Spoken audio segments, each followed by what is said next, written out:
नमस्कार दोस्तों, मैं V Chaturvedi Pathfinder education YouTube channel पर आप सभी मित्रों का स्वागत करता हूं। मित्रों, आपसे निवेदन है, यदि हमारे चैनल पर आप प्रथम बार हैं तो हमारे चैनल को लाइक करें, शेयर करें, सब्सक्राइब करें तथा बेल आइकन भी दबा लें, जिससे शिक्षा जगत संबंधी जो भी महत्वपूर्ण अपडेट हो वह हमारे चैनल के माध्यम से यथाशीघ्र आपको प्राप्त हो सके। जैसा कि आज के समाचार पत्रों में बहुत सी इम्पोर्टेंट न्यूज़ छपी हुई है। पहली जो सूचना निकल के आ रही है वो है नेट परीक्षा से संबंधित। नेशनल टेस्टिंग एजेंसी एनटीए ने यूजीसी नेट 2021 की परीक्षाएं स्थगित कर दी हैं। ये परीक्षाएं मई में होनी थी। केंद्रीय शिक्षा मंत्री रमेश पोखरियाल निशंक ने सोशल मीडिया पर जानकारी देते हुए यह कहा कि कोरोना संकट को देखते हुए यह परीक्षा स्थगित की जा रही है। साथ ही यह भी बताया कि परीक्षा के 15 दिन पहले जो सूचना है वह दे दी जाएगी, अर्थात अगली जो डेट है वह 15 दिन पहले बता दी जाएगी एग्ज़ाम के। अगली महत्वपूर्ण अपडेट निकल के आ रही है, सब इंस्पेक्टर परीक्षा में 1433 अभ्यर्थी सफल। कर्मचारी चयन आयोग ने अंतिम परिणाम जारी कर दिया। 161 महिला अभ्यर्थियों को भी मिली सफलता। स्टाफ सिलेक्शन कमीशन के द्वारा दिल्ली से निकली सब इंस्पेक्टर की जो पोस्ट है उसके लिए परीक्षा आयोजित की गई थी। उसी परीक्षा का यह परिणाम जारी किया गया है, जिसमें कुल 1433 अभ्यर्थी सफल घोषित किए गए हैं और इसमें 161 अभ्यर्थी महिला हैं। तो यह एक महत्वपूर्ण अपडेट ही। साथ ही साथ अगली जो महत्वपूर्ण अपडेट निकल के आ रही है, कल पीएम मोदी जी ने राष्ट्र के अपने संबोधन में स्पष्ट करते हुए कोरोना संकट के बारे में कहा कि देश को लॉकडाउन से बचाना है। और आगे कहा गया, पीएम का राष्ट्र के नाम संबोधन राज्यों के लिए भी हो अंतिम विकल्प। विपक्ष के आरोप पर कहा, दूसरी लहर तूफान बनकर आई है, चुनौती बड़ी है लेकिन मिलकर पार करना है।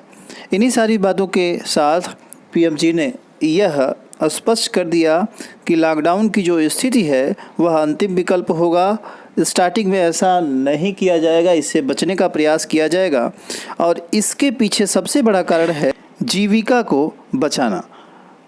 आप सभी जानते हैं कि कोरोना संकट में सबके कार्य डिस्टर्ब हो गए हैं और जिसकी वजह से लोग सुचारू रूप से जीविकोपार्जन नहीं कर पाए थे और समस्याएं आई थी। उन्हीं से बचने का प्रयास यह किया जा रहा है कि कम से कम लॉकडाउन किया जाए या फिर लॉकडाउन से एकदम बचा जाए।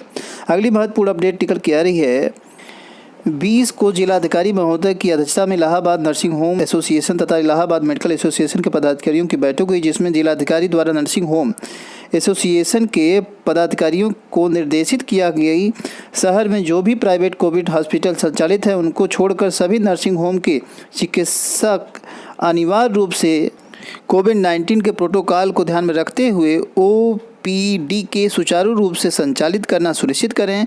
जिलाधिकारी द्वारा इलाहाबाद मेडिकल एसोसिएशन से भी अपील किया गया कि वे टेलीमेडिसिन के माध्यम से लोगों को सलाह देना सुनिश्चित करें। इलाहाबाद मेडिकल एसोसिएशन में अपने 5 फिजिशियन, 6 श्वास रोग से संबंधित बीमारियों के उपचार सुझाव देने हेतु 2 स्त्रीय रोग विशेषज्ञ आदि तथा 1 बाल रोग विशेषज्ञ को टेलीमेडिसिन के उपचार सलाह देने के लिए नामित किया गया है। साथ ही जिलाधिकारी द्वारा ऑक्सीजन जनरेटिंग प्लांट लगवाने हेतु भी विचार विमर्श किया गया। तो यह एक महत्वपूर्ण अपडेट है इलाहाबाद प्रयागराज से। अगली महत्वपूर्ण अपडेट निकल के आ रही है, टीजीटी प्रवक्ता भर्ती के लिए पंजीकरण अब 1 मई तक।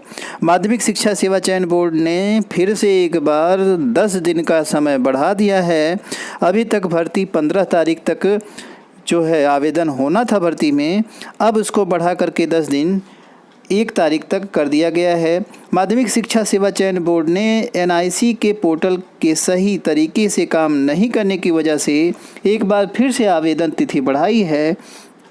15 मार्च को जारी हुआ था यह भर्ती विज्ञापन और साइट न सही चलने की वजह से डेट बढ़ाई गई एक बार और 25 तारीख तक डेट हुई थी और फिर से एक बार पुनः जो है डेट बढ़ा दी गई और बढ़ा करके डेट 1 तारीख रख दी गई है 1 मई। अब 1 मई तक आवेदन आप टीजीटी पीजीटी में कर सकेंगे। अगली महत्वपूर्ण अपडेट निकल के आ रही है पीसीएस 2021 की प्रारंभिक परीक्षा पर भी संकट। कोरोना संक्रमण की वजह से उत्तर प्रदेश लोक सेवा आयोग की पीसीएस 2021 की प्रारंभिक परीक्षा का संकट मंडराने लगा है। परीक्षा के लिए 6.5 लाख से अधिक आवेदन हुए हैं। अभ्यर्थियों की बड़ी संख्या व मौजूदा स्थिति को देखते हुए परीक्षा समय पर होना संभव नहीं लग रहा है। जैसी स्थिति बनी हुई है उसमें सिर्फ यही कहा जा सकता है कि आने वाले दिनों में जब तक स्थिति सामान्य नहीं होती है तब तक कोई भी प्रतियोगी परीक्षाएं होना आसानी से संभव नहीं होगा। अगली महत्वपूर्ण अपडेट है उत्तर प्रदेश माध्यमिक शिक्षक संघ के द्वारा जो प्रांतीय मंत्री हैं देवेंद्र प्रताप सिंह गौतम, उन्होंने पत्र लिख करके माध्यमिक शिक्षा से आयोग व मुख्यमंत्री जी को यह स्पष्ट करने को कहा। लिखा है, महोदय, माननीय मुख्यमंत्री के आदेशान के अनुपालन में प्रदेश की संस्थाएं 15 मई तक के लिए बंद कर जा चुकी हैं और किसी भी प्रकार की परीक्षा भी स्थगित हुई है, कोई भी परीक्षा भी नहीं होगी। परंतु कुछ अशासकीय माध्यमिक विद्यालयों के प्रधानाचार्य माननीय मुख्यमंत्री के आदेश की मनमाना व्याख्या कर रहे हैं और शिक्षकों एवं कर्मचारियों को प्रतिदिन संस्था में उपस्थित होने के लिए बाध्य कर रहे हैं, जिससे संक्रमण की चेन और बड़ी होने की आशंका है। उन प्रधानाचार्यों का तर्क है कि कोई भी विभागीय दिशा निर्देश जारी नहीं हुआ है। अतः आपसे अनुरोध है कि संस्थाओं को 15 मई तक माननीय मुख्यमंत्री के आदेश के अनुपालन में बंद रहने की एवं आवश्यकता पड़ने पर शिक्षक शिक्षणेतर कार्यक्रम को बुलाने का स्पष्ट निर्देश जारी करते हुए आदेश जारी किया जाए। धन्यवाद। जो कुछ प्राचार्य प्रिंसिपल आदि बुला रहे हैं अध्यापकों को रेगुलर, उनके संदर्भ में यह बात कही गई। अगली महत्वपूर्ण अपडेट निकल कर रही है डीयू से कुछ महत्वपूर्ण पदों पर नॉन टीचिंग स्टाफ के लिए नौकरी जॉब निकली हुई है। Medical officer, private secretary, security officer, junior engineer, Hindi translator, laboratory assistant आदि। इसमें इन पदों पर वैकेंसी निकली है। पात्रता को देखें तो 10वीं IIT, MBBS, निर्धारित विषय से PG, BSc, nursing, BPT, MLib और DPT व अन्य पात्रताएं इसमें होनी चाहिए। आवेदन की जो अंतिम तिथि है 28 अप्रैल 2021 है। आवेदन ऑनलाइन होंगे। अगर हम बात करें शुल्क की तो जो शुल्क है वो 800, 600 और 1000 अलग अलग पदों के लिए अलग अलग निर्धारित किया गया है। अगली महत्वपूर्ण अपडेट निकल के आ रही है केंद्रीय जो भी कर्मचारी हैं। लिखा है 52 लाख केंद्रीय कर्मचारियों के लिए खुशखबरी की बात है। केंद्र सरकार ने DA बहाली का ऐलान कर दिया है। 17 से बढ़ाकर 28% हो सकता है DA। तो इस तरह से केंद्रीय कर्मचारियों की सैलरी में एक बड़ा इजाफा होने वाला है। अगली जो महत्वपूर्ण अपडेट निकल के आ रही है 69,000 शिक्षक भर्ती से होने वाली जो तीसरी काउंसलिंग है उससे संदर्भ में शिक्षक भर्ती में रिक्त पदों पर काउंसलिंग नहीं। 69,000 शिक्षक भर्ती में तीसरे चक्र की काउंसलिंग को हो पाए तब तक कोरोना की रफ्तार पकड़ने की वजह से कोरोना के कारण लगभग 5100 पदों पर भर्ती में ब्रेक लग गया है। युवा काउंसलिंग की मांग कर रहे हैं।